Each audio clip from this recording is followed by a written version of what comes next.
Theirs was a romance no one thought would ever end. Call them peanut butter and jelly. You see one, you see the other one. She was a 17-year-old high school student with great grades and a drive to succeed. She was dealt an incredibly challenging deck of cards in her life, and what she did with them was just absolutely amazing. He was an 18-year-old basketball star, adored by family and friends. He was really like the life of the family. He just kept everybody smiling. I've been there. Barely. It's the same thing. Are you going to hit me? But the smiles faded when these two young lovers' relationship took an ugly, tragic, and twisted turn. It involved a knife and a crime of passion, a jealous rage killings. There was so much blood, it was like somebody just turned on a faucet and just let blood run everywhere. This was a bad situation that people saw signs of it getting worse, and nobody said something until it ended the way it did. Help me!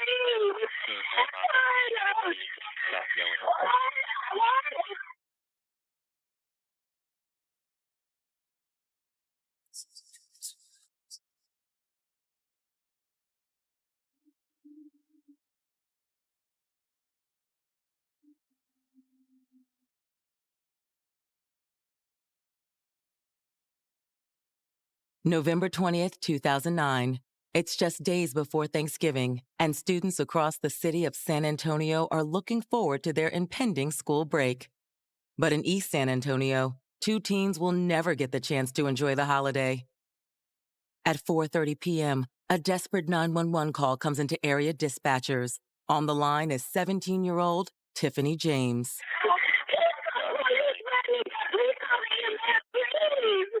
Now, what happened? Me and my boyfriend was fighting and I stabbed him with a knife. Okay, where is he now? He's on the floor bleeding. I think he's dead. Police officers race to Tiffany James' apartment. A distraught woman meets officers at the door and leads them to a grisly scene. Show us what's that. 18-year-old Antoine Wolford has been stabbed twice and is bleeding profusely. His chances for survival seem slim. The first responding officer that got to the scene saw Tiffany kind of hovering over Antoine, in tears, crying, all bloody. I mean, it was a gruesome crime scene. If I can get an ambulance to come, emergency traffic, please. Several minutes had gone by, and by the time EMS got there, it was really too late. And he died. Any pulses? No pulse. Well, there's nothing we can do for him. We're going to call this a crime scene. Can you tell me what happened? We were arguing, and then he had pushed me and was stopping me and pulling my hair, and he had shoved me down onto the bed, and then he had pinned me, and I was just trying to get up, so I stabbed him. Questioning Tiffany, police are stunned to learn that the scared and diminutive teen had been the one that plunged the knife into Antoine. Did you say you stabbed him? Yes, but I only did it because he seemed like he was, I swear, he seemed like he was going to kill me. He had been pulling her hair, he had been slapping her, he had been hitting her, and she just wanted him to stop. And that's why she stabbed him. She admitted everything that happened. She felt her life was threatened, or she would not have used that knife on Antoine. You're saying you were in fear for your life? I mean, yes. He pulled my hair and he was smacking me. Do you need an ambulance? No, I'm fine. I'm okay. But as Tiffany tells her story, police can't help but wonder if this is truly a case of self-defense. What's relevant is what was in Tiffany's mind. Did she act reasonably? And to answer that question, you have to be able to step into her mind and look at it in terms of what she had experienced firsthand at the hands of Antoine in the past. These things happened before? Yes. Today? Physically fighting? Yes. For friends of Tiffany James and Antoine Wolford, the whole situation seemed unfathomable. No one can imagine how a love affair like theirs had been severed in such a bloody fashion. Both Tiffany James and Antoine Wolford were products of a tough upbringing in a rough-and-tumble section of East San Antonio. Sam Houston High is known for having a lot of challenges and a lot of troubles with students there. Fights, gang activity, high absentees, a lot of dropouts. Attempting to rise above these difficult circumstances was Tiffany James.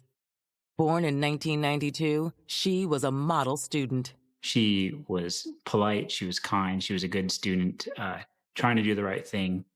A year older than Tiffany, Antoine Wolford made a name for himself as a talented basketball player. Away from the court, he charmed friends and family with his outgoing personality and keen sense of humor. Antoine was the type of kid that when you're mad at him, you can't stay mad at him for a long time because he'll make you laugh. I get ball first, check. This one's for you right here, okay? This is your shot. All three. All three. Naturally, more than a few young women found Antoine irresistible. You saw that, right? I did see it. All of the girls at the school was like, Antoine James. He was just a ladies' man. Among Antoine's admirers was Tiffany James. The shy, quiet teen had never been in love before, but made no secret of her infatuation with the handsome basketball star. Next week. Yeah. Okay. Did you notice anything different about me? The hair. Oh, Antoine! I like that. She had everything with Antoine's name on it. Pants with Antoine's name going down on the side and everything. She like, that's my man. Antoine and Tiffany's relationship quickly blossomed, and soon the pair became inseparable. Tim! Hey! How you doing? I feel like I haven't seen you in forever. I know, it's been like a week. Spending time at each other's homes, Tiffany was treated like a beloved member of the Wolford family. Baby. Hey! Yeah. How you doing, baby? I'm good. Good. Can I get you something to drink? Anything's good. All right. Thank you. We all grew attached to her. And I looked at her as like my little sister. We used to do things together all the time. Mom's not looking, right? I love you. I love you too. Really? Mm-hmm. As the relationship intensified, it became almost impossible for Tiffany and Antoine to keep their hands off each other. It was the first time that she actually had intercourse or sex. She said it just happened. It just seemed natural. It just seemed that it was okay to do this. But a few months later, Tiffany realized she was pregnant. Antoine came to me to tell me that Tiffany was pregnant. I went out for him. And he was like, no, I didn't ask you to help me take care of her. I can take care of her and the baby myself. On June 11th, 2007, a day before her 15th birthday, Tiffany James gave birth to a baby boy, Alex. They were good parents. He spent most of his time with my brother. And on the days that he was with his mom, she was good with him, too. Even with the hardships that lay ahead, the couple made it work. 18-year-old Antoine left school and went to work to support his family. Despite the added pressure of parenthood, Tiffany continued to flourish at school. Her success even caught the eye of a local newspaper. We wanted to kind of get on the inside and see what it was like for the students. It was refreshing when they found Tiffany, who seemed to have such a bright future. To most, Tiffany and Antoine's relationship had never looked stronger. But behind closed doors, problems were beginning to surface. Articles and papers and, oh, she saw this and Tiffany saw that. For once, it's not, oh, Antoine this, Antoine that. For once, I have my name in the spotlight and you don't like that. The big article on her was a bone of contention between Tiffany and Antoine. She was thrilled. She was excited, but he really didn't like that. You're mad because you're not the only one in the spotlight anymore? Lied to the whole entire town, the freaking universe. Sorry. You're not this perfect straight-A student. That's not real. You're not great. You're not no perfect person at the house. I think he saw her drifting away from him, moving toward a professional career in the future. But another factor also began to wreak havoc on their relationship: drugs. I can smoke weed. What? Antoine was a habitual marijuana smoker. He was a bright young man, but he basically preferred a lifetime of smoking marijuana. You act like it's just you. This is both of us. Basically, it's me because you're always high smoking. Hey, get on my face. Allegations of drug use came as a shock to the Wolford family. They insist he didn't do drugs and that the real problem wasn't Antoine, but Tiffany. The young girl they once embraced so easily had changed since becoming a mother. From what I remember... You are a crazy person. Like, you are going through some things. I don't know what's wrong. You're going through some crazy stuff, and it is ridiculous. Crazy. You're just going through some things right now. Antoine did tell me she was having, like, I guess some adjustment problems. We thought maybe it was the stress of going to school, being a teenage mom, things like that. Tiffany, back up out of my face. What are you gonna do? What? What are you gonna do? Are you gonna hit me? Huh? You can get yourself out of my house right now, okay? That's what you're gonna do. She have her little mood swings. One day I can recall that Antoine called me. Mom, come get me right now. No, Tiffany, she's acting crazy. I was like, what's going on? He's like, Mom, come get me. Come get me. I don't know, this girl's losing her mind over here or what. Get here, okay? But Antoine's mother had only just begun to learn of the deep-seated problems that threatened to tear the young couple apart, and the deceit, lust, and betrayal that would soon rock this young family to its very core. Every couple argued, but I never ever would have thought that, anything was going on so serious that it would come to something like this.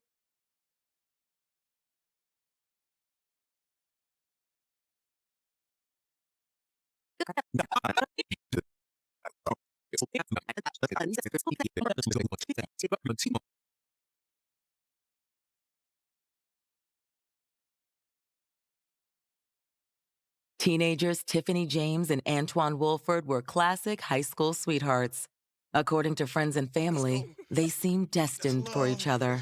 He was just a little boy, just so in love with this girl. I think she gave him his heart very early on in the relationship. I think for her, this was her true love.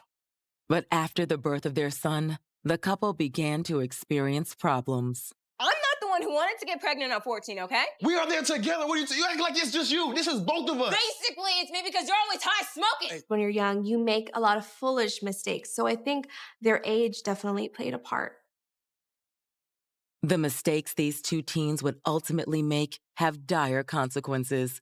On November 20th, 2009, Tiffany, allegedly fearing for her life, stabbed Antoine in their apartment. It was like something out of a horror movie. Only thing I could do is just put my hand over my mouth and just ask the question, why? As responding officers cordon off the area, detectives begin processing the grisly scene. So what you got? It looks like a stabbing. Any other weapons? Not that I've seen. See one stab wound, sir. Any more? At least one in the front. Examining Antoine's body, they observe stab wounds to both his chest and back. Where do you think this started? Looks like in the bedroom. Well, let's check that out. Blood is found in several rooms throughout the apartment. It was so much blood, it was like somebody just turned on a faucet and just let blood run everywhere. Investigators learned Tiffany and Antoine weren't the only people in the apartment on that fateful day. Tiffany? Yes? Tell me, who all was in the house when this happened? It was me, Antoine, and Shayla was in the back room with my son. So you want to tell us what happened? At first, I was home, and then Antoine came home, and he seemed really mad, and we started arguing. And then he left. Tiffany and Shayla tell police that Antoine stormed out of the apartment, only to return a short time later. Tiffany! Tiffany, open the door! He came back a little while later, and he just seemed furious. Open the door! Get it! Open the door! I don't know if he was on something, maybe, but he just started pounding on the door, yelling and screaming, and I was scared.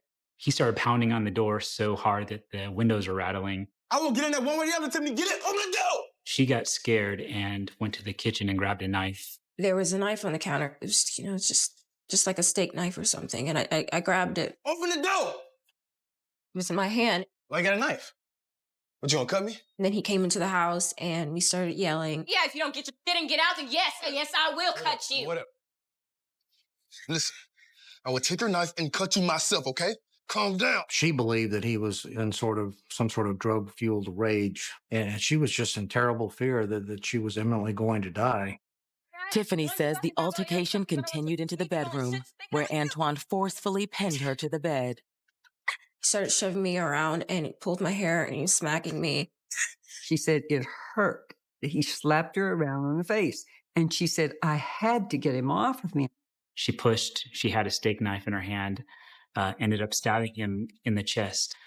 He kept attacking her. Knife into his back. I don't think either of them fully realized what had happened until he collapsed, and the apartment became very bloody very fast. A dazed Antoine then stumbled through the apartment, leaving a trail of blood behind him.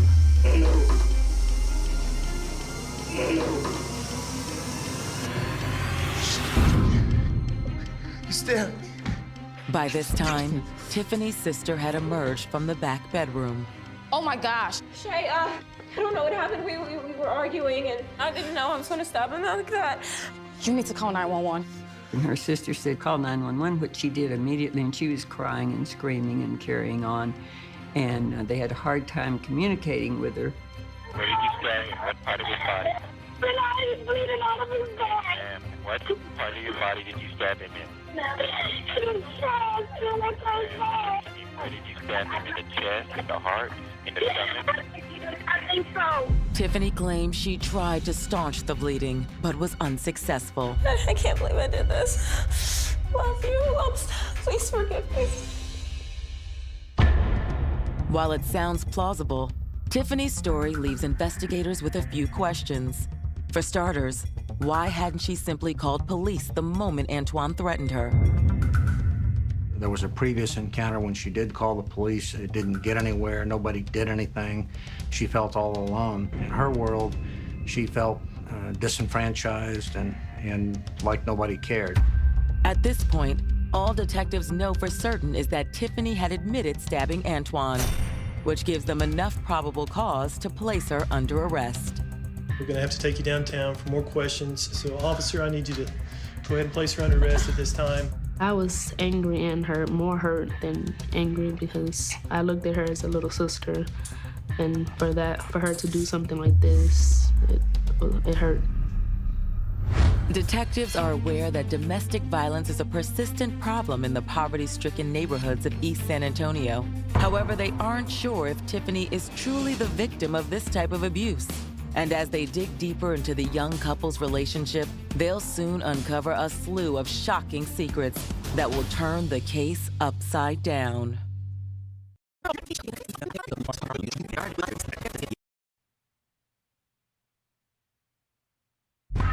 Love-struck teens Antoine Wolford and Tiffany James seemed destined for one another.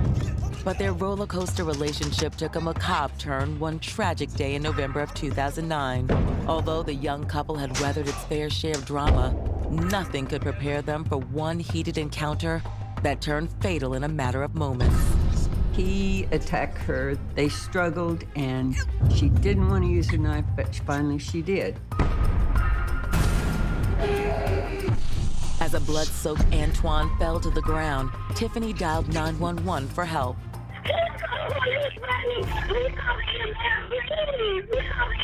In order to continue questioning Tiffany, investigators book her for murder and take her into custody.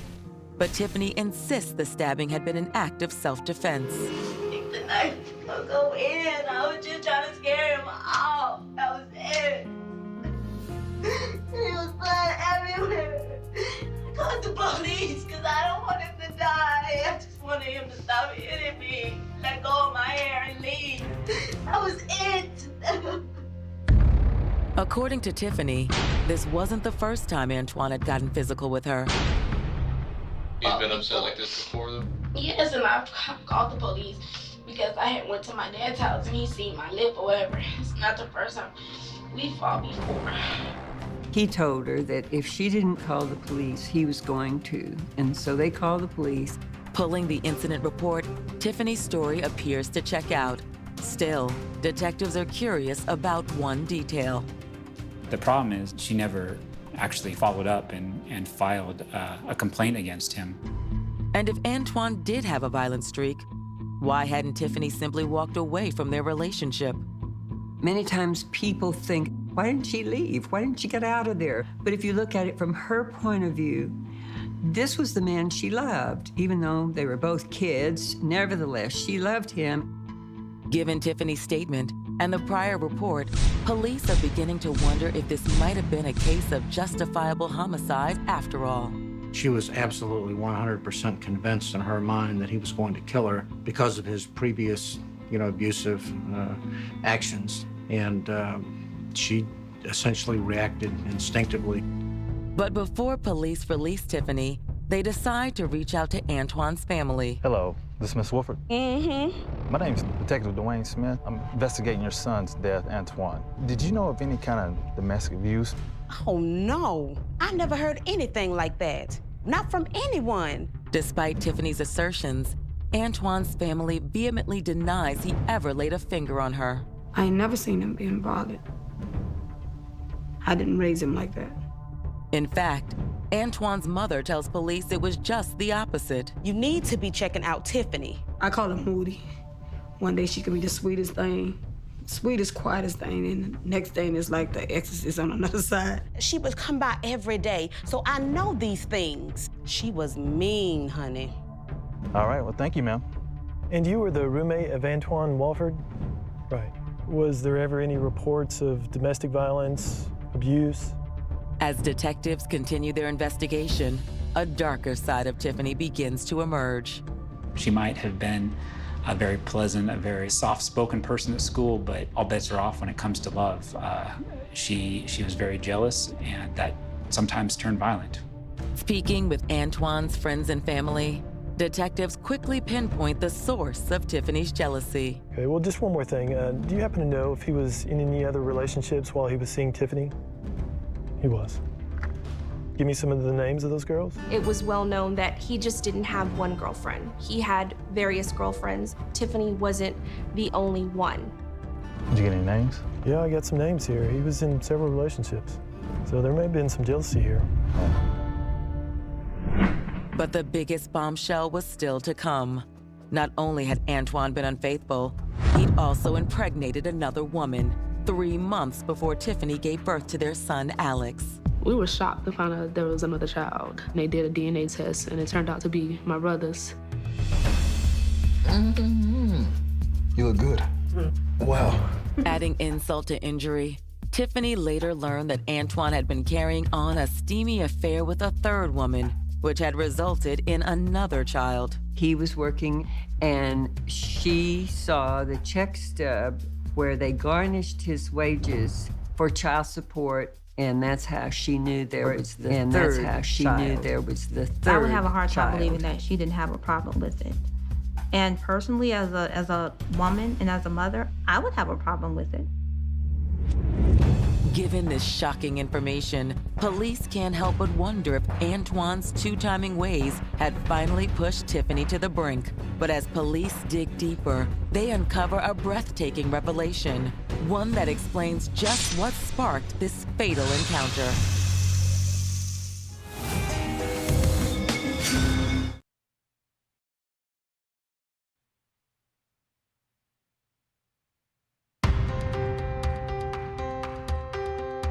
In San Antonio, Texas, 17-year-old single mom and star student Tiffany James remains in police custody, having confessed to fatally stabbing her 18-year-old boyfriend, Antoine Wolford.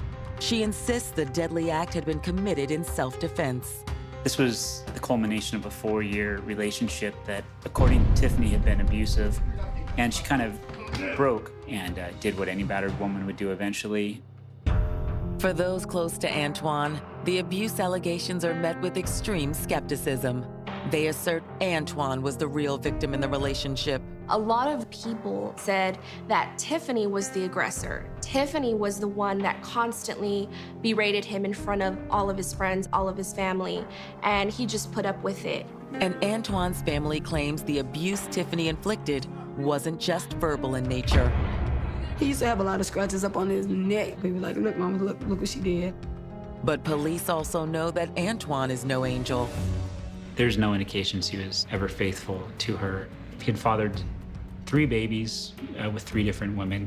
He didn't hold a job. He didn't complete his education because his priority in life was to smoke marijuana.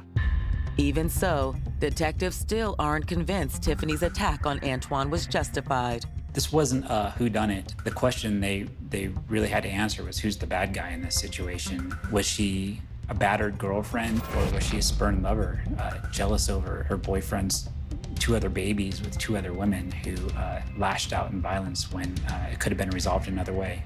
The idea that Tiffany instigated the attack on Antoine gains traction when detectives learn from Antoine's family that he wanted out of the relationship. He was trying to leave, and she didn't want him to leave. Antoine had had enough. He didn't want to be with her anymore, and she didn't know how to take that. Armed with this new information, Detectives decide to re-examine Tiffany's tearful interrogation video that had been recorded shortly after the stabbing. In doing so, it becomes clear Tiffany and not Antoine instigated physical contact. He was like getting ready to turn, like he was getting ready to leave. We were standing face to face arguing. He just threw the cooler at me. That's when I had pushed him. She said by her own admission that she started the physical confrontation. Other portions of the interview give detectives further reason to suspect Tiffany intended to hurt or even kill Antoine. After all, why would she open the door to the apartment when she was safely locked inside? If you're so afraid of somebody, why unlock the door? Why grab a knife? Call the cops. Let them handle it. He might have upped the argument by throwing a drink at her, but that wasn't going to physically hurt her. She's the one who made it physical, and she's the one who brought a knife to what was a normal relationship fight for them. I don't think that was self-defense at all. If he's stabbed in the back, that means he was trying to actually walking away or trying to get away from you. When she stabbed him in the back, you could see the blood drip off from the back, on the back of the pants. It's not just the details of Tiffany's recorded statement that come under additional scrutiny. Her seemingly over-the-top delivery also comes under fire. I think the knife will go in. I was just trying to scare him off. That was it. There was blood everywhere. I called the police because I don't want him to die. I just wanted him to stop hitting me. The San Antonio Police Department believed that she perhaps should have acted differently. Her interview right after the murder occurred was so inconsistent, it didn't add up to self-defense. Police decide it's time to formally charge Tiffany James with murder. For Antoine's family, the news is met with relief. I thought it was murder. I just wanted justice. I just needed justice. But as Tiffany's trial draws closer, her story makes news nationwide. She receives a groundswell of support and becomes a symbol for abused women across the country. They called this an American tragedy. It's something that happens, in every town where there's a battered woman who eventually fights back. Many residents of eastern San Antonio feel that police rushed to judgment in charging Tiffany with murder. They made the assertion that had this happened in any other part of town, she wouldn't be charged with murder. The argument was police arrived in the east side, a bad part of town, saw a woman screaming, covered in blood, and black, and decided, okay, murder. I frankly see Tiffany as a victim of abuse. I think that, this was just simply a case where the squeaky wheel got the oil. But there are others in San Antonio who feel Tiffany deserved to be charged with the crime. The way the whole crime scene looked and the way the story, the evidence and how everything looked, all pointed to a murder. She took somebody from us. We're never gonna get him back. As for prosecutors, they know getting a conviction will be no small task. And when the trial gets underway, it's clear that the stakes couldn't be higher for either side. That courtroom was divided, and you can feel the tension because some people wanted to support Antoine's side, but had grown to love Tiffany. Some people on Tiffany's side wanted to support Tiffany, but had grown to love Antoine.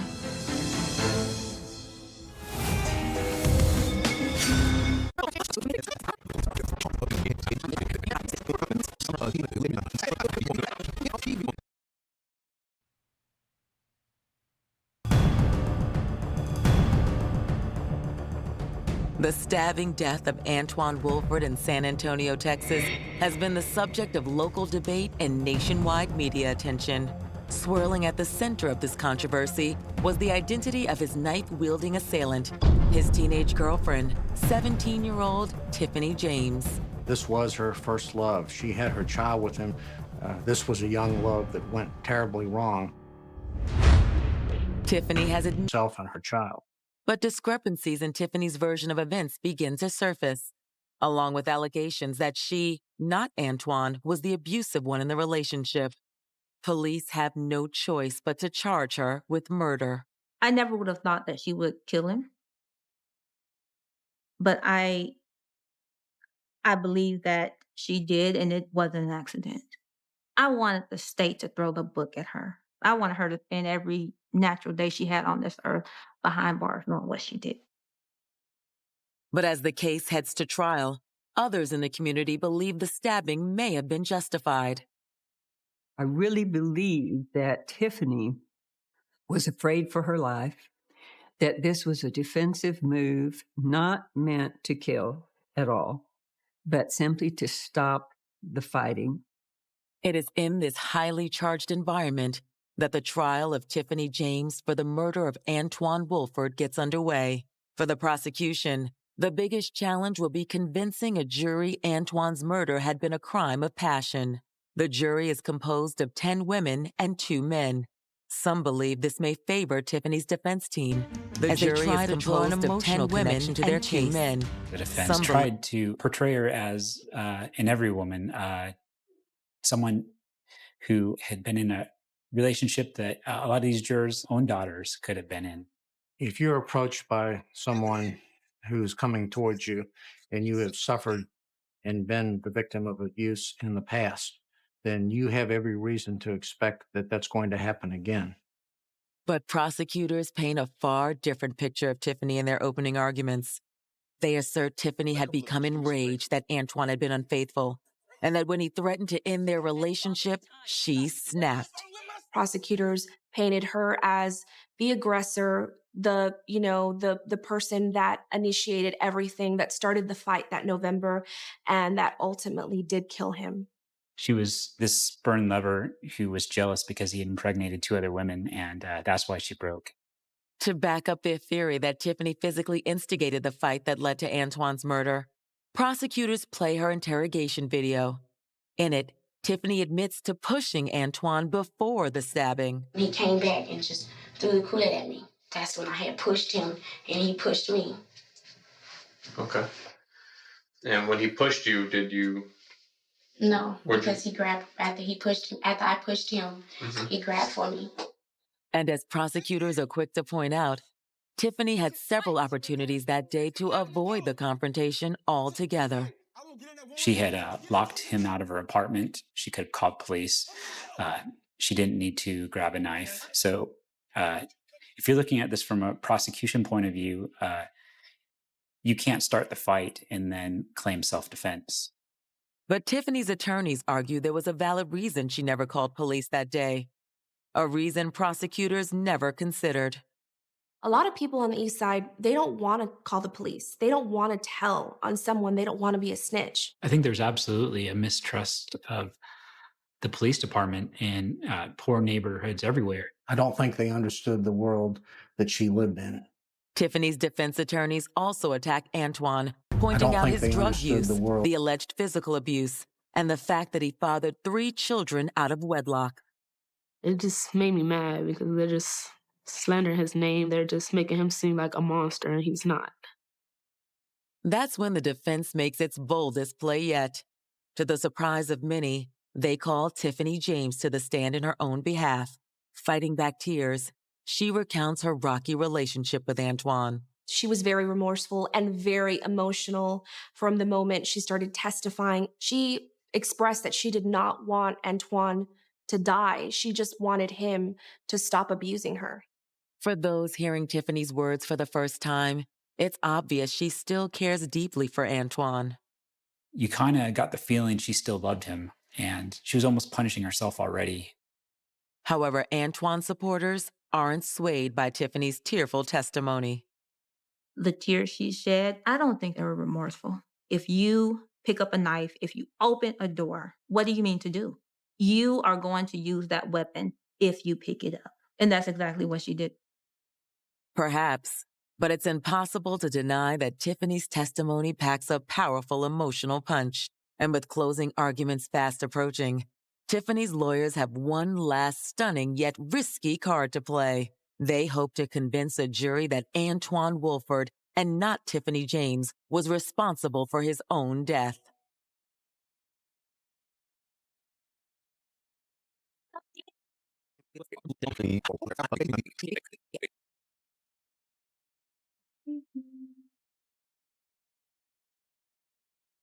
Tiffany James' murder trial has made headlines across the state of Texas. Accused of stabbing her boyfriend Antoine Wolford to death, Tiffany claims she committed the act in self-defense after suffering years of abuse. While prosecutors acknowledge Antoine was no saint, they argue that he had recently tried to put an end to the relationship and that Tiffany decided she'd rather kill Antoine than see him with another woman. According to prosecutors, that day, Antoine Wolford was going to leave Tiffany James, and Tiffany James was not going to let him go. And so in a jealous rage, she stabbed him to death. Tiffany's defense team disputes those assertions. Not only did they argue that Tiffany's actions were justified, but they offer the jury another theory. Antoine's death had been preventable. The cause of death was more him, moving around when he was bleeding. Playing Tiffany's 911 recording, her defense team points out that dispatch advised her to put pressure on Antoine's wounds until EMS could arrive. You to go ahead, get pressure on the wound for me, okay? Do that right now. Tell him to lie still. We're going to get an ambulance out there to come help you and him, okay? Okay. She wanted to do that, and he just slung her aside. And by this time, he had been going through the house, walking around. He would not allow her to apply pressure. We believe that his jealousy of her, his anger towards her, his abuse towards her consumed his reasoning. It's a bold assertion, to be sure, but Tiffany's defense team believes they had the evidence to back it up.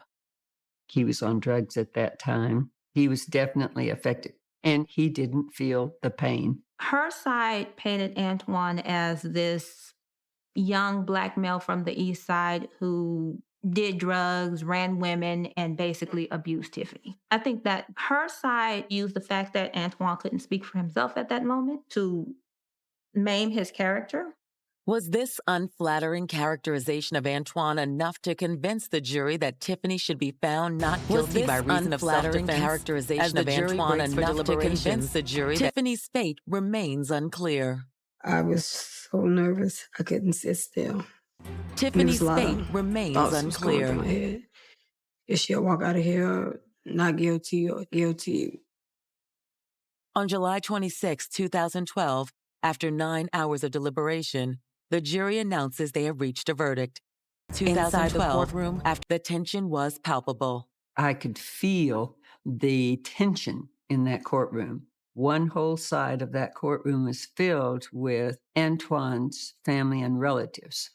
And the other side was pretty well filled with Tiffany's family and relatives. Finally, the verdict is read.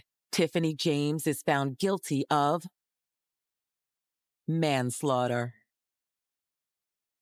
She was charged with murder. The jury instead found her guilty of manslaughter, which is a lesser offense. It looks like they kind of picked a middle road and didn't find her to be a murderer, didn't find her to be completely scot-free due to self-defense. For many in the courtroom, the verdict provides little comfort. You could just see Antoine's family was just devastated. Their faces just said it all. They were just shocked. Like, what? Did they just say manslaughter? I just wanted to scream, but the only thing I had to do was just put my hands under it and just rocked, and tears just falling. The following day, a judge sentences Tiffany to 9 years in prison. It's like my heart dropped. I was just shocked to find out that she was only getting 9 years. She can still have her life after the 9 years. She's still able to go on with her life after she does her 9 years. So we can't get my brother back. Tiffany got her hopes up that maybe she would get a long probation period. So it was devastating to her when she was found guilty. Again, in the courtroom, she really broke down. While the trial is over, the question still lingers. Was this a crime motivated by jealousy, or had a battered young woman finally reached her breaking point? Well, there's two sides to every story, and you have prosecutors saying she used this knife and it was murder. She was in a jealous rage. She didn't want to let Antoine Wolford go. According to the defense, Tiffany James feared for her life and she stabbed him to death in self-defense. I'm still trying to figure out what happened. From the day he got killed, from the day we went to court to now, I have to live with this. I'm still trying to figure out what happened. I'm still trying to figure out what happened to my child. Though the truth may never be known, one thing is certain. two families will be forever haunted by a story of young love that unfolded like a Greek tragedy. Why? Why did she do it? What was the reason? Why would you take it that far? This whole little incident could have been prevented if both of them, not just her, Antoine too, would have used their common sense. If they'd have just thought about of the action before they even did it. I'm pissed because she still gets to see her son. She gets to hold him. She gets to, look at him. She gets to hear his voice. We go to a hole in the ground and put flowers. That's as close as we get to Antoine.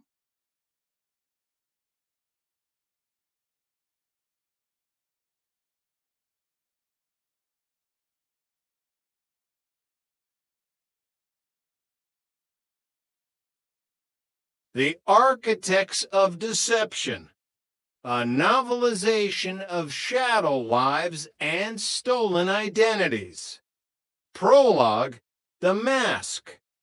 The mirror does not lie, but the man staring into it does. In the soft glow of a California morning, 1979, the man who called himself Dr. Gerald Barnes adjusted his stethoscope. It was a prop, though a functional one. To the world, it was a symbol of healing, of authority, of a life dedicated to the preservation of pulse and breath. To Gerald Barnbaum, it was the final piece of a costume he had been perfecting since he left Chicago in a cloud of disgrace. He liked the weight of the lab coat. It had a specific stiffness, a clinical white that suggested purity. He practiced his doctor's smile in the glass worm, reassuring, just the right amount of paternal concern. He wasn't just a pharmacist with a revoked license anymore. He was an actor who had found the role of a lifetime, and the stage was the Pacific Southwest Medical Group.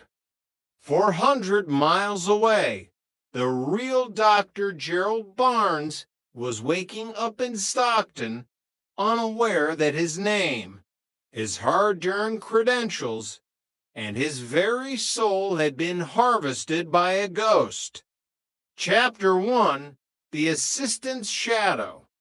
Rick D'Alessandro liked his boss. That was the problem. In the busy hallways of the Orange County Clinic, Dr. Barnes was a breath of fresh air. He was a likable little guy.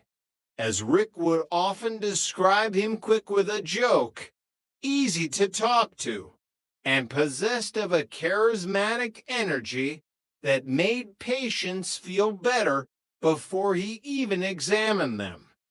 "Morning, Rick," Barnes said, breezing past the reception desk with a stack of charts. "Beautiful day to save some lives, isn't it?" Rick smiled, checking the clipboard. "We've got a full house, Doc, 25 scheduled, and the walk-ins are already lining up." "The more the merrier," Barnes replied, his eyes twinkling behind scholarly spectacles. Rick watched him go, a small frown creeping onto his face. There was something about the way Barnes handled the more complex cases, a certain hesitation, a reliance on routine prescriptions. But in a high-volume clinic, efficiency was king. Barnes was efficient. He was the director. He was the man with the answers. Or so everyone thought. Chapter 2, The December Chill. December 26, 1979. The holiday spirit was a fading echo, replaced by the gray reality of a winter morning. John Mackenzie walked into the clinic, and even from across the room, Rick could see the man was vibrating with exhaustion. At 29, Mackenzie should have been in the prime of his life, but he looked like a candle guttering in the wind. His skin was sallow, his eyes sunken, and his gait was unsteady. "I don't feel right, Rick," Mackenzie whispered, his voice dry as parchment. "Thirsty, so thirsty, and dizzy. It's like the floor won't stay still."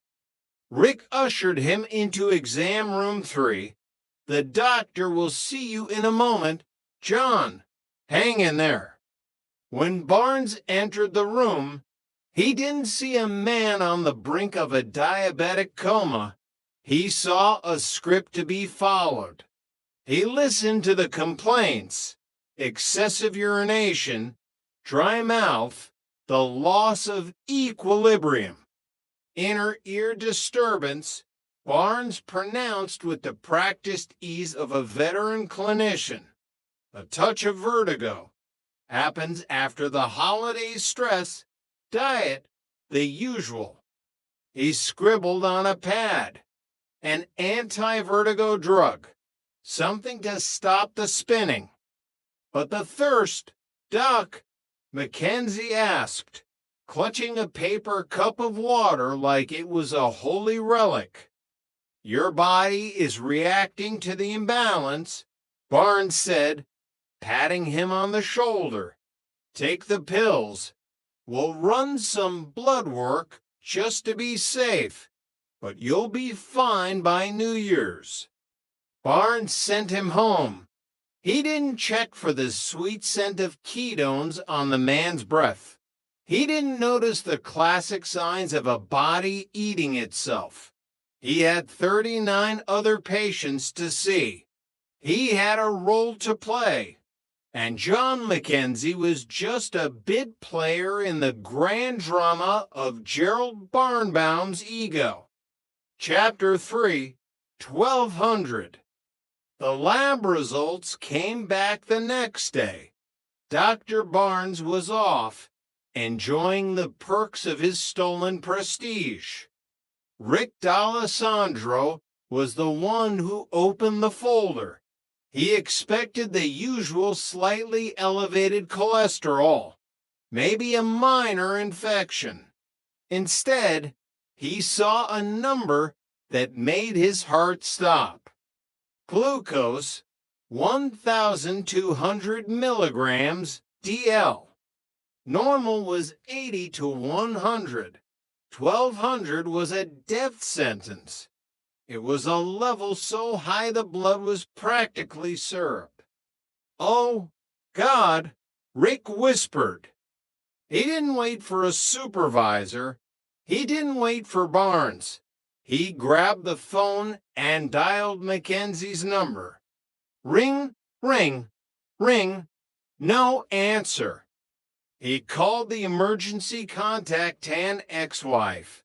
She hadn't seen him. He called the other numbers on the chart. Silence. A cold dread settled in Rick's stomach. He looked at the chart again. Barnes had prescribed an anti-vertigo medication. He had sent a man an active, acute diabetic crisis home with a pill for dizziness. "I need the police," Rick told the dispatcher, his voice trembling. "Garden Grove PD. We have a patient. I think he's in danger." Chapter 4, The Kitchen Floor. The officers broke the door in. The apartment was quiet, the air heavy with the stillness of a life interrupted. They found John Mackenzie in the kitchen. He was lying on the floor, his body cold, his eyes staring at a ceiling he couldn't see. In his hand, clutched tightly like a failed talisman, was the prescription Dr. Barnes had given him. The anti-vertigo drug. The 29-year-old had collapsed into a coma and died alone. his body starving for insulin, while he followed the expert advice of a man who didn't know the difference between a balance disorder and a metabolic catastrophe. When Rick heard the news, the grief was quickly overtaken by a burning, incandescent rage. A doctor might make a mistake, but this felt like a void where knowledge should have been. Rick sat in the quiet of the empty clinic that evening. He looked at the framed diploma on Barnes's wall. He looked at the medical board registration. Something felt hollow. Something felt wrong. He picked up the phone and called the medical board in Sacramento. I need to verify the identity of a Dr. Gerald Barnes, Rick said. Could you fax over his identification photo and file? The fax machine hummed to life. The paper slid out, inch by agonizing inch. Rick watched as the image formed. The man in the photo was older, different features, a different bone structure. The address listed was in Stockton, 400 miles away. Rick looked at the photo, then at the empty chair in the director's office. You're not him, Rick whispered to the shadows. Who the hell are you? Chapter 5. The Pharmacist of Chicago. The investigation into the man who would be king of the clinic revealed a history built on layers of deception. Before he was Dr. Barnes, he was Gerald Barnbaum. In Chicago, he had been a pharmacist, a man who understood the chemistry of medicine but lacked the ethics of it. He had been caught in a Medicaid scam, a greedy little grift that cost him his license. But Barnbaum was a performer. He had been a theater student in college. He knew how to project a character. If he couldn't be a pharmacist, he would be something better, something more powerful. He had called the medical board, posing as the real Dr. Barnes. He told them he had lost his duplicate license and was opening a clinic in Los Angeles. They, trusting the name and the professional tone, mailed him the credentials without a second thought. It was that easy. A phone call, a lie, and a white coat. On August 8, 1980, the curtain finally fell. The police arrived not to discuss a patient, but to escort the leading man to a cell. The charge, practicing medicine without a license, and, more importantly, manslaughter. But as Gerald Barnbaum sat in the back of the cruiser, he wasn't crying. He was already thinking about his next role. Chapter 6, the second act. Prison was supposed to be the end of the story. For the family of John Mackenzie, 3 years felt like a slap in the face. For the real Dr. Barnes, the damage to his name was a wound that wouldn't heal. But Gerald Barnbaum was a man of habit. 18 months later, he was out on good behavior. He walked out of the prison gates, looked at the California sun, and realized he didn't know how to be anyone else. He didn't go back to Chicago. He didn't find a trade. He went to a different city, found a different clinic, and put on a different white coat. He became Dr. Gerald Barnes again. He even got married. Lisa Roberts thought she had found the perfect husband.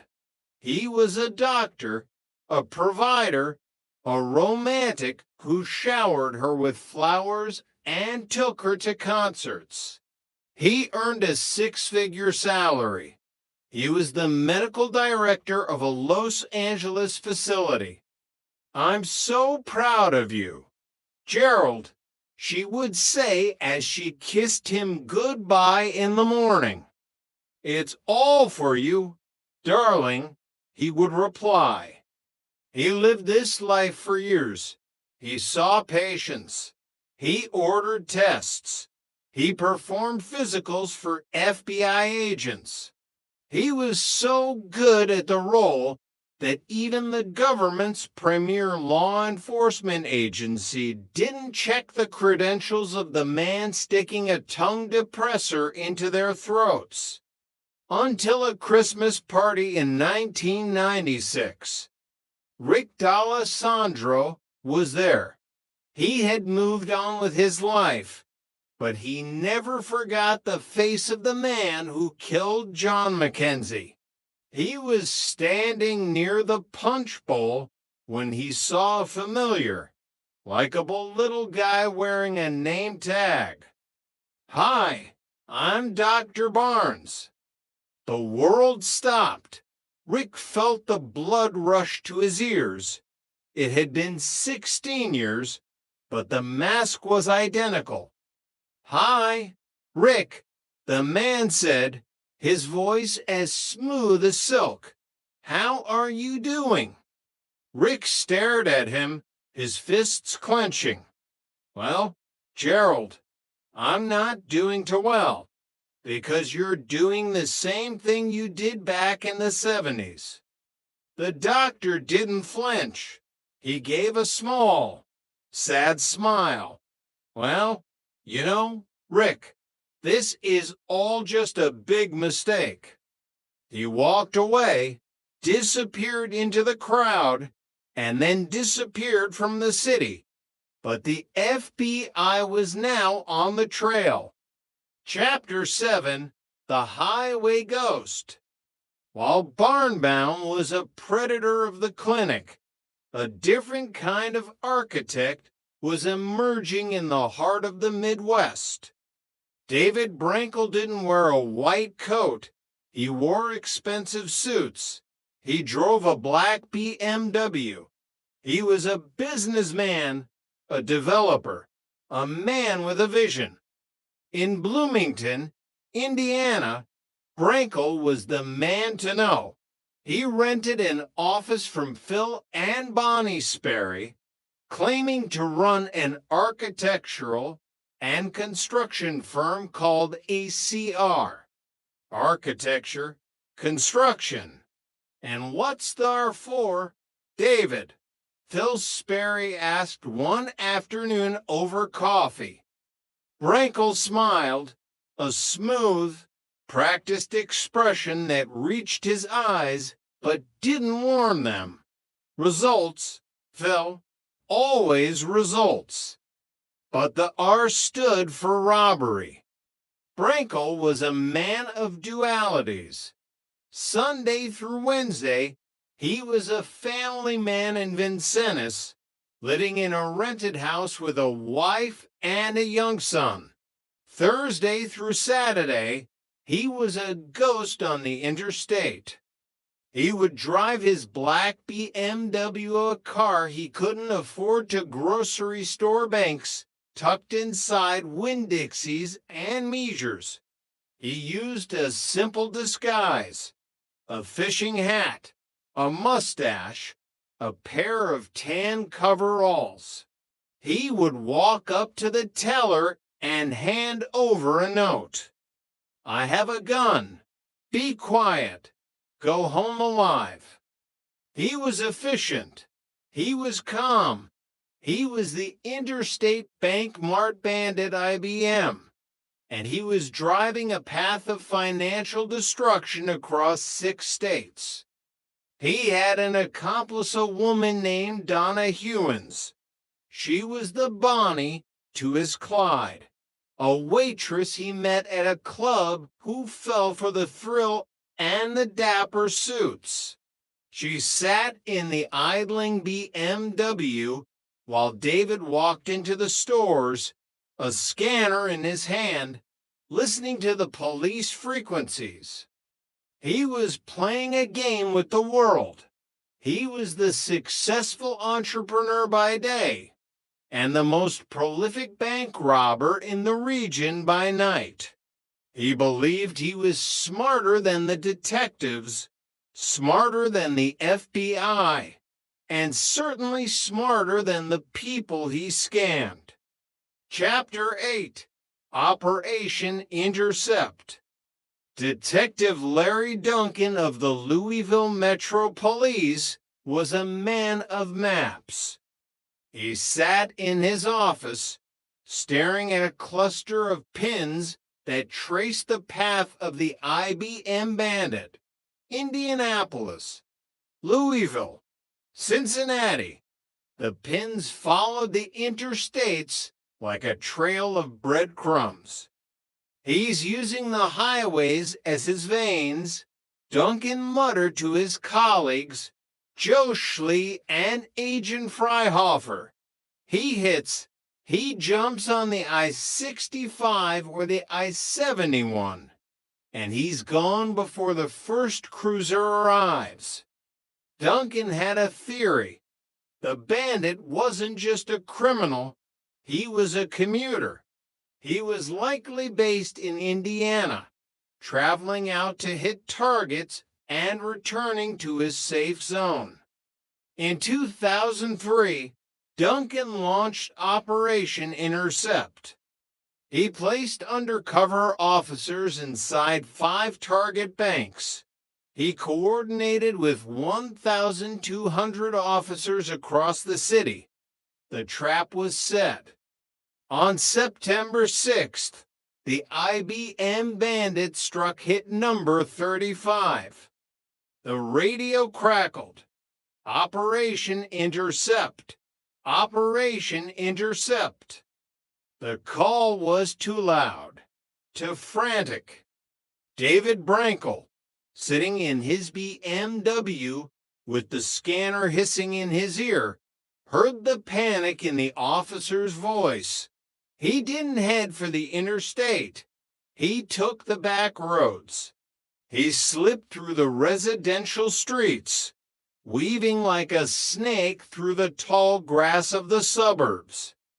Duncan watched the black sedan vanish on the horizon of his map. He's gone, Duncan said, leaning back in his chair. He's listening. He's always listening. Chapter 9, The Final Curb. Luck is a finite resource. For David Brankel, it ran out on a stretch of Highway 45 in December 2003. He was driving too fast. He was always driving too fast. He cut off a vehicle, nearly sending it into oncoming traffic. Unfortunately for Brankel, the man behind the wheel was Bloomington detective Kevin Hill.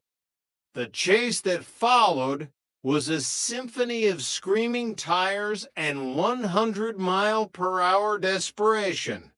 Brankel disregarded stop signs. He ran people off the road. He was a man who had built a life on the belief that he could never be caught, and now the reality was catching up in his rearview mirror. He escaped the immediate pursuit, but he left behind a clue. He had dropped his license. Days later, in Vincennes, the Indiana State Police surrounded a house at 1919 Hickory. Brankel tried to run one last time. He abandoned his young son in the car, a final, chilling testament to his narcissism, and fled on foot through an apartment complex. He tripped on a curb. The interstate bank mart bandit, the man who had hit 43 banks and stolen $136,000, fell face first into the dirt. As Sergeant Greg Winkler clicked the handcuffs into place, a small knife fell out of Brankel's pocket. It just fell out. Brankel stammered, the smooth businessman gone, replaced by a shivering, pathetic figure. I wasn't going to hurt you. Chapter 10, The Interrogation Room. The two worlds of deception met in the cold fluorescent light of an interrogation room. In one city, Gerald Barnbaum was being sentenced to 12.5 years, weeping about his prostate cancer and his grandchildren, even as the judge warned that he would do it all again if given a chance. In Vincennes, David Brankel sat across from Larry Duncan. "I'm the guy you're looking for," Brankel said, leaning forward as if he were about to offer a business deal. "I'm the IBM bandit. Call Louisville. Call Cincinnati. They'll want to talk to me." For 6 hours, Brankel talked. He told them about the first robbery. He told them about Donna. He told them about his mother, who told him he couldn't even mow the lawn right. He was a man who wanted to be the most successful bank robber of all time because he couldn't be anything else. He showed no remorse for the people he had cheated, the Sperrys, the Logans. He claimed he did legitimate work for them. He was a sociopath who had absolute no conscience. Chapter 11, The FBI's Doctor. Marie Konjovsky, an FBI agent, stared at the file on her desk in disbelief. The irony was a bitter pill to swallow. The Bureau had a contract with a clinic in Los Angeles to perform employment physicals. For years, the man sitting in that office, the one who had checked the heartbeats and reflexes of over 100 FBI agents, was a man the government had already put behind bars. Gerald Barnbaum hadn't just fooled a clinic. He had fooled the premier investigative agency in the world. While the Bureau scrambled to assess the damage, Lisa Roberts sat in her living room, the space that used to be filled with the warmth of a loving husband. She now referred to him as the Never Was. "I didn't know his real name," she whispered to the investigators. "I didn't know his real age. Every night I shared a bed with a ghost. I trusted him with my life, my family, my future." Lisa realized that Barnbaum hadn't just stolen a name from a doctor in Stockton. He had stolen the years she could never get back. He had been a master of the mundane, playing the role of the devoted husband so convincingly that she never questioned why he never talked about his childhood or why he was so vague about his medical school days. Chapter 12, The Bus Ticket Blunder. In the world of bureaucracy, sometimes the left hand doesn't know what the right hand is doing. After his 1996 conviction, Barnbaum was serving his time in a federal facility. In 2000, he was scheduled for a transfer because he had been categorized as a low-security inmate, a decision that baffled Agent Konjovsky. The Bureau of Prisons didn't use a secure transport. They gave Gerald Barnbaum a bus ticket. They told him to report to a facility in Illinois. Barnbaum took the ticket, walked out of the prison gates, and immediately vanished. He didn't go to Illinois. He went back to the only life he knew how to live. A month later, U.S. Marshal Joseph Exner walked into a North Hollywood clinic. He had a hunch. He didn't look for a man in a jumpsuit. He looked for a man in a lab coat. Gerald Barnbaum. Exner called out. A man stepped out of an exam room. He was wearing a crisp white coat, a stethoscope draped around his neck. He looked at the marshals and smiled that practiced. Clinical smile. You guys are good, Barnbaum said, turning around to be handcuffed. He had been back on the job for weeks, seeing patients, prescribing controlled substances, and collecting a paycheck as Dr. Gerald Barnes. He was 63 years old, and he was already planning his next comeback. Chapter 13, The $9 Million Lesson. The fallout from Barnbaum's final act at Executive Health Group was catastrophic. Carl Jansen, an executive at Atlantic Richfield, had been one of Dr. Barnes's patients.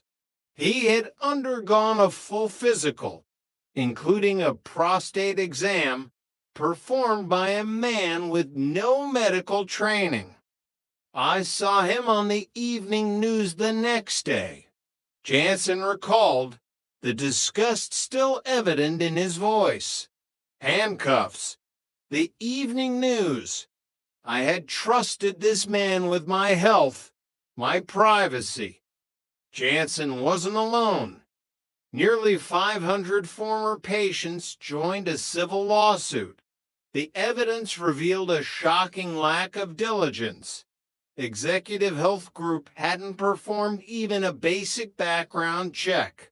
If they had, they would have seen the multiple felony convictions and the trail of dead and duped patients. The company was forced to settle for over $9 million. It was a price paid for greed and negligence, and it put the firm out of business. But for the victims, the money didn't erase the feeling of being violated by an imposter. Chapter 14, The Pet Store Dream. While Barnbaum was a ghost in the clinic, David Brankel was a predator in the pet store. In Vincennes, Alan and Becky Logan were the embodiment of the American dream. They ran Logan's Wet Pets and More, a beloved local institution. They wanted to expand to build a family entertainment complex called Logan's Great Escape. When they met David Brankel, they thought their prayers had been answered. He looked like a gift from God, Becky remembered. He had the suits, the Vanguard Capital marketing materials, the timetables. He looked legit. Brankel charged them a $3,500 retainer and $500 a month. But his most chilling tactic involved his young son, Michael. On the first of every month, Brankel would walk into the pet store holding Michael's hand. He would have the boy hand the bill to Alan Logan. It was a prop, just like Barnbaum's stethoscope. The presence of the child created an atmosphere of trust, a sense that Brankel was a family man just like them. It's sad, Alan said years later, he used that boy to rob us. He had no conscience. Brankel was living a triple life, the devoted father in Vincennes, the entrepreneur in Bloomington, and the serial bank robber on the interstate. He was a sociopath who viewed people as meal tickets, and he didn't care who he stepped on to fund his dapper lifestyle. Chapter 15, The Last Act. In 2004, the curtain finally closed, at least for a while. David Brankel received 21 years in federal prison for 43 counts of bank robbery. Donna Hewins, the waitress who became his getaway driver, received house arrest and probation. Brankel owed $175,000 in restitution, but for the Logans and the Sperrys, not a dime would ever return. Brankel maintained to the end that his work for them was legitimate. In Minnesota, at Vasica Federal Prison, Gerald Barnbaum, now in his 70s, sat in his cell. His projected release was 2018. Investigators who had tracked him for decades were not under any illusions. His age won't make a difference, one detective noted. He's a very dangerous human being.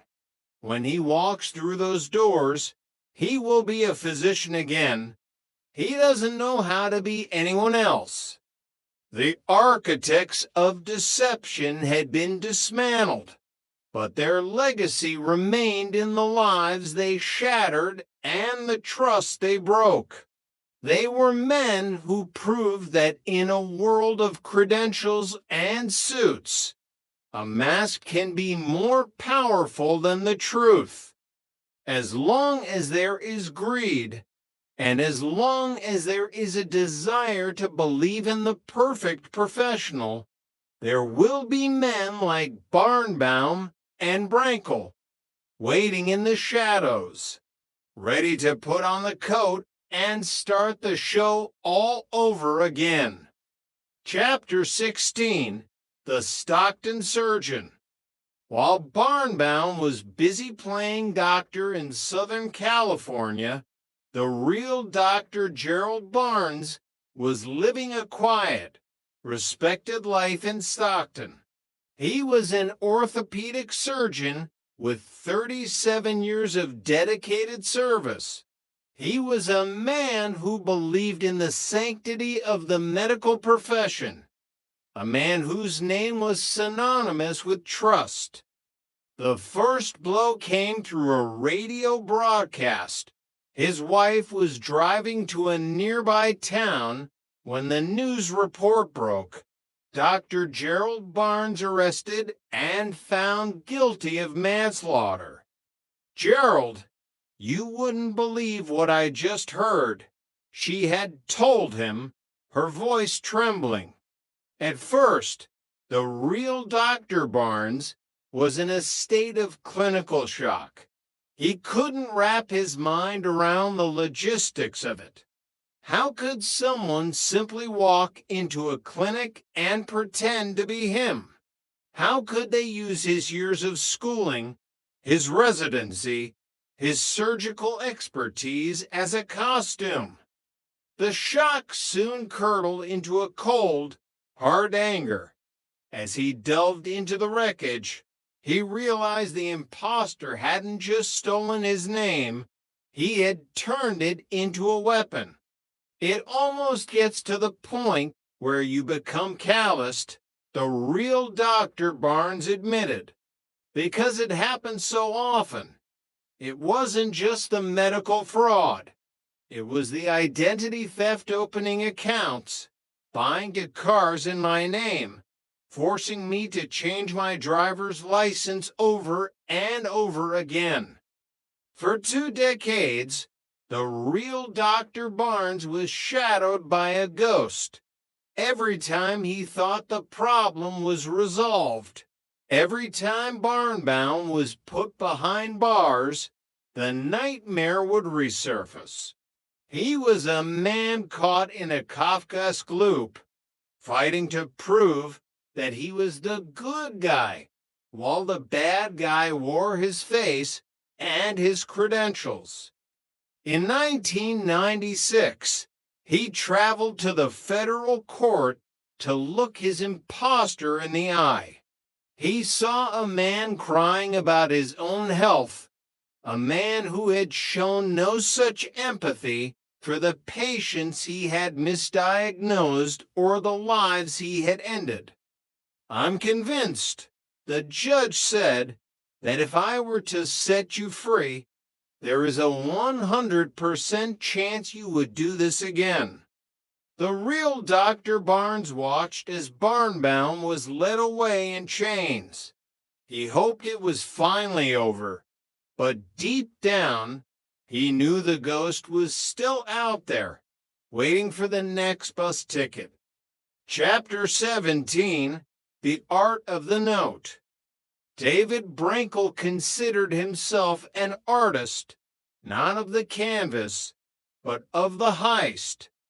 While most bank robbers were chaotic and desperate, Brinkle was surgical. He targeted banks inside grocery stores for a specific reason. They were located near major interstates, providing a quick exit, and the security was often less intense than at a standalone branch. His demand notes were his masterpieces.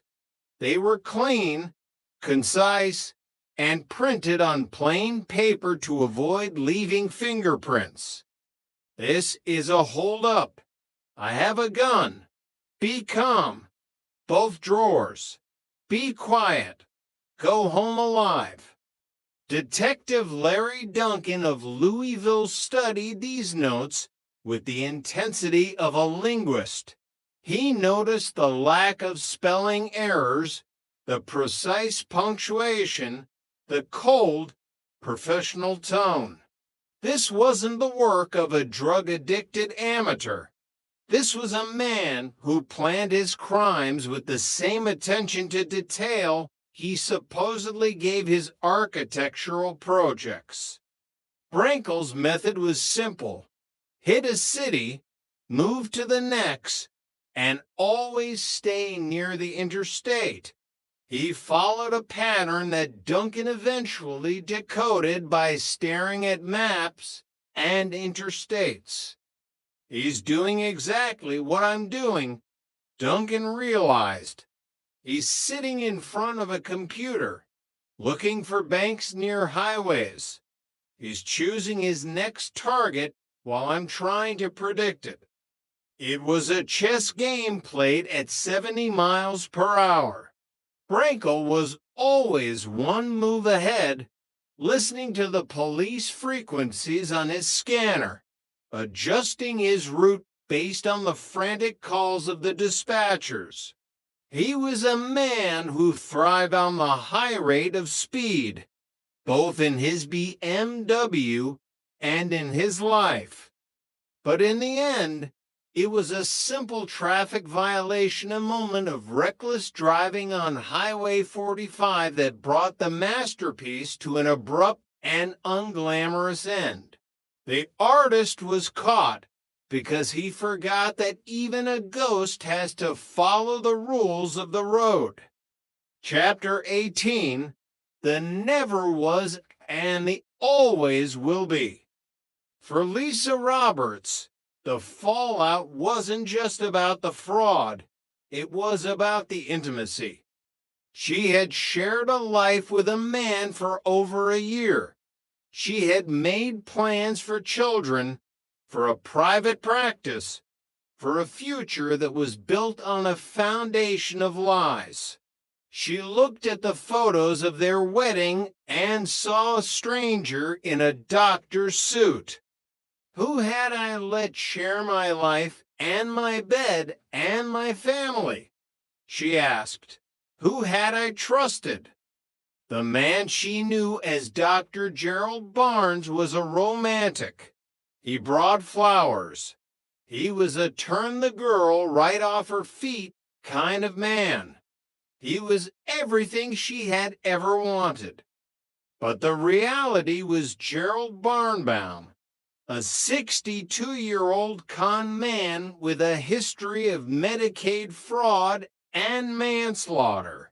He was a man who used her as a prop in his own domestic drama, a man who needed a doctor's wife to complete the image he wanted to project to the world. She realized that the likable little guy was a shell. There was no soul inside the lab coat, only a desperate need to be seen as someone important. He didn't just hurt patients.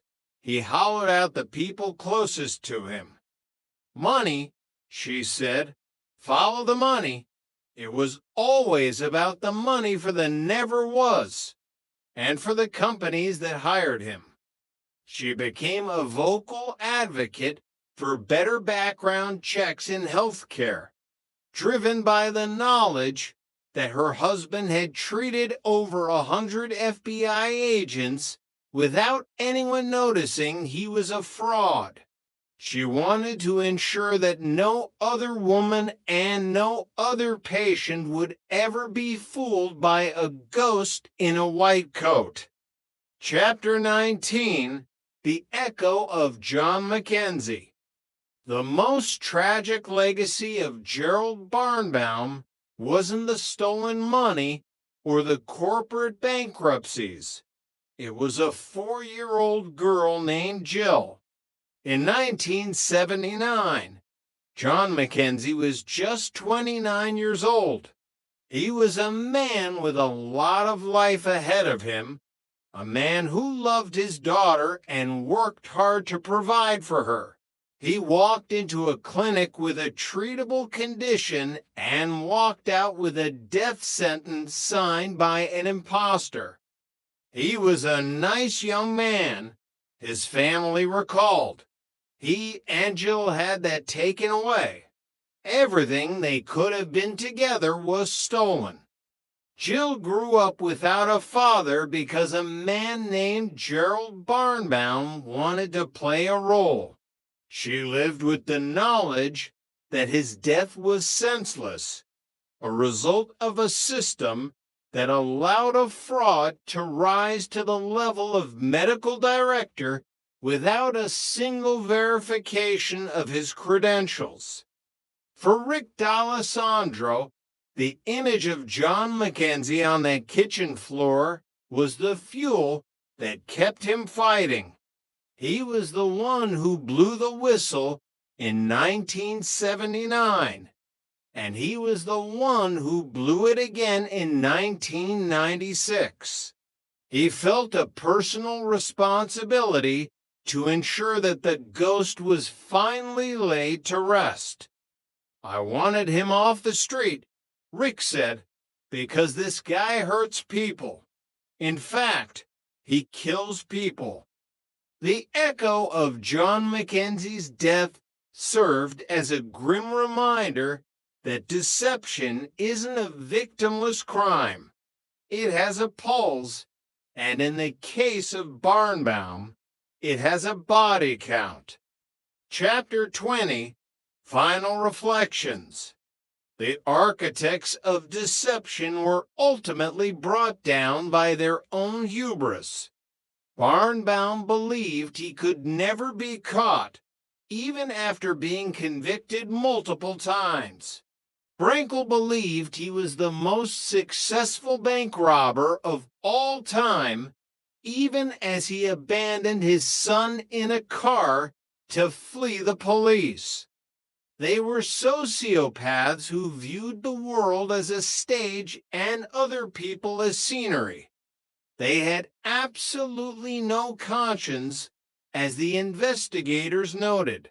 They were driven by a toxic mix of greed, narcissism, and a desperate need to be someone they weren't. As of 2018, Gerald Barnbaum was 84 years old. His projected release date from federal prison has passed, but the question remains, can a man like that ever truly stop? Or is the mask so fused to the skin that there is nothing left beneath it? David Brankel's 21-year sentence is a long stretch, But for the people of Bloomington and Vincennes, the fear remains. They know that intelligence, when coupled with a lack of morality, is a dangerous weapon. The stories of the imposter doctor and the interstate bandit serve as a warning. We live in a world that prioritizes the likable and the successful. We trust the suits and the white coats because we want to believe that the people in them are as professional as they appear. But behind the mirror, sometimes there is only a ghost, and the ghost is always looking for a new role to play. The end. Red Bones. Book 1 of the Shetland Mysteries. Part 2. Chapter 13. The Trap. The drive back from the Bresse Moors to Lerwick was a journey through purgatory. Jimmy Perez sat behind the wheel of his car, the heater blasting on full, yet he couldn't stop shivering. It wasn't just the freezing rain that had soaked through his clothes to the skin. It was the cold, hollow realization that he had been too late. Hattie James was dead. A girl with a bright future, a nervous smile, and a borrowed coat left to bleed out in a peat bog.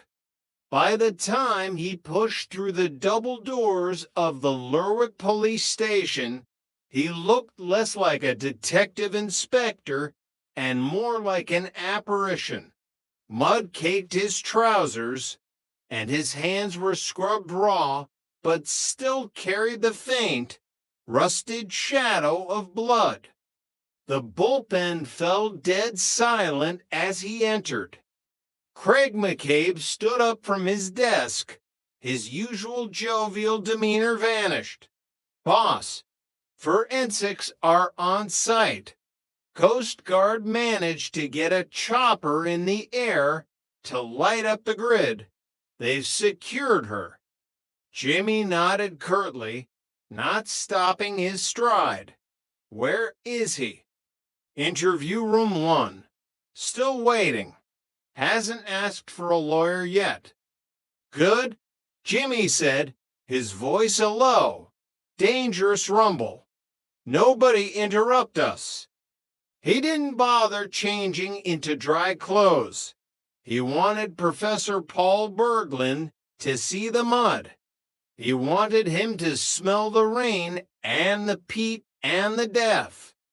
Jimmy opened the door to the interview room and stepped inside, shutting it firmly behind him. The click of the latch sounded like a gunshot in the small, windowless space. Berglund looked up from the metal table. The academic arrogance that had shielded him hours ago had begun to crack, replaced by a twitchy, nervous energy. He took one look at Jimmy's disheveled state and swallowed hard. What is happening?" Berglund asked, his voice wavering. "How much longer are you going to keep me here?" Jimmy didn't answer immediately. He walked to the opposite side of the table, pulled out the chair, and sat down heavily. He placed his wet hands on the metal surface, staring unblinking at the man across from him. "Hattie James is dead," Jimmy said flatly.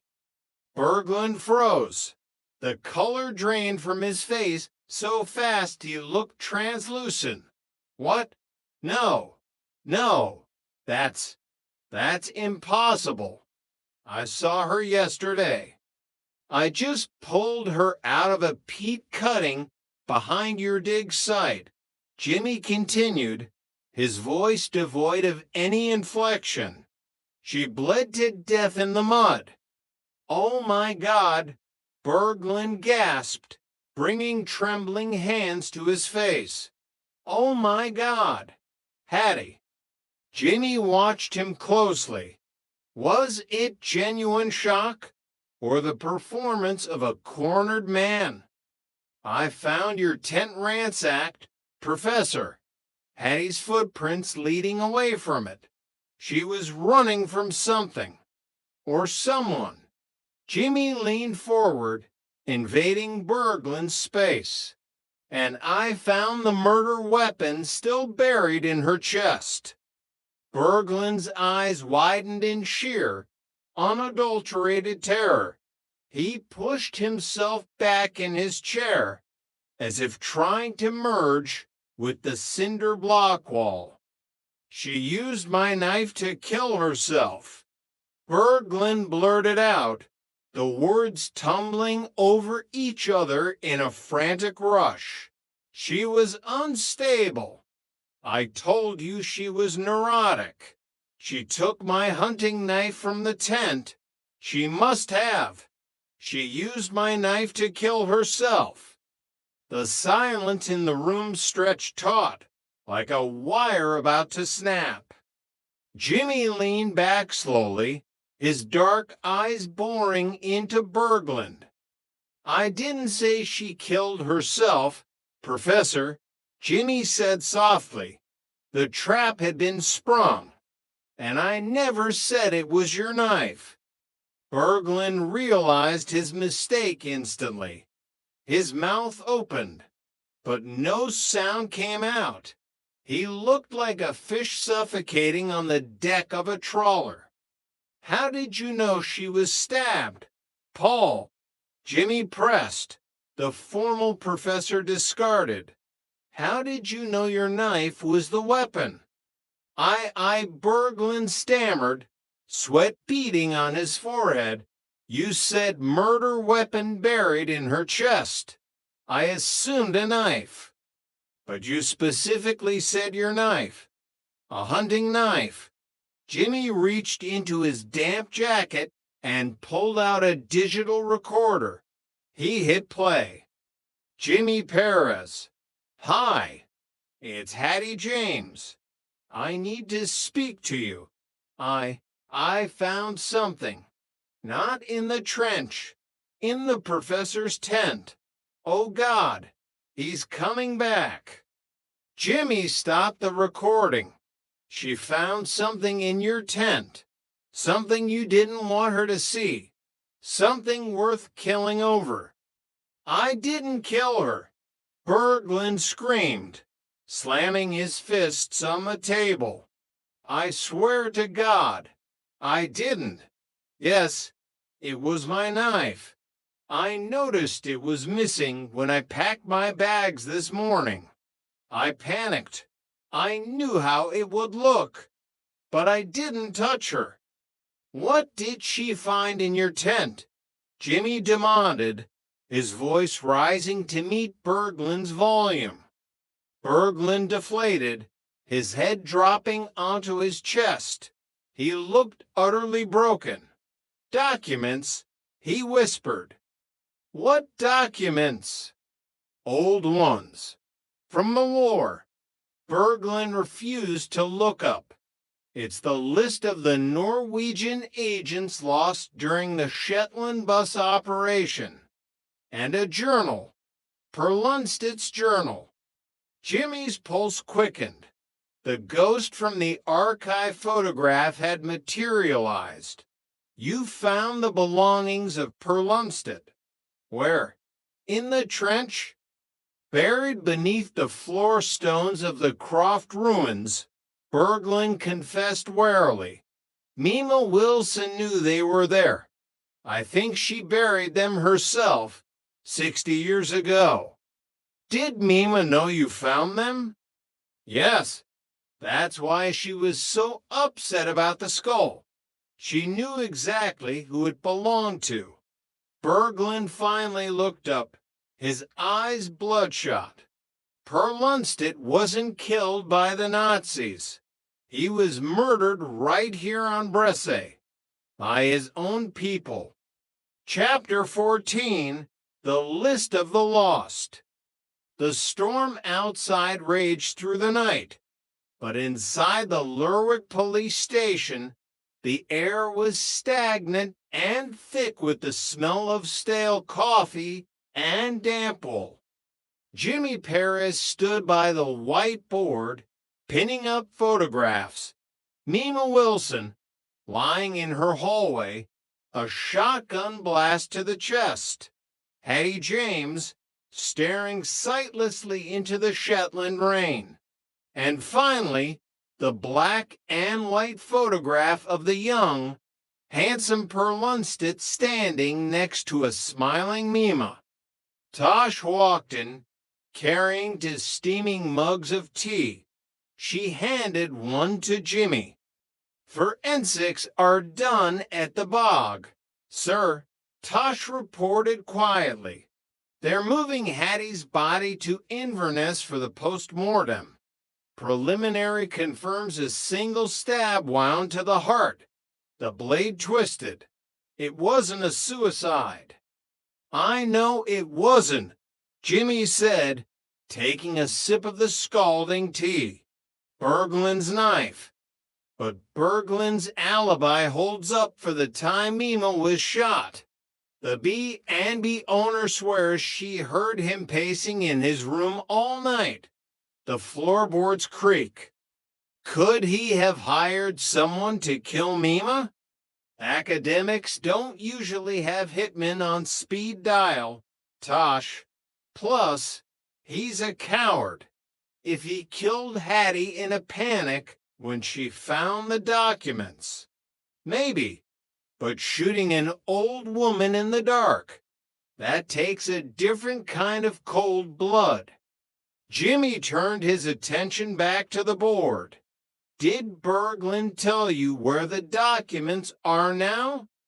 He says they're gone, Tosh replied, flipping open her notepad. He claims when he got back to the tent, Hattie was gone, the tent was trashed, and the leather satchel containing Perlunstedt's journal and the list of agents was missing. That's why he packed up and ran for the ferry. He thought whoever killed Mima was coming for the papers next.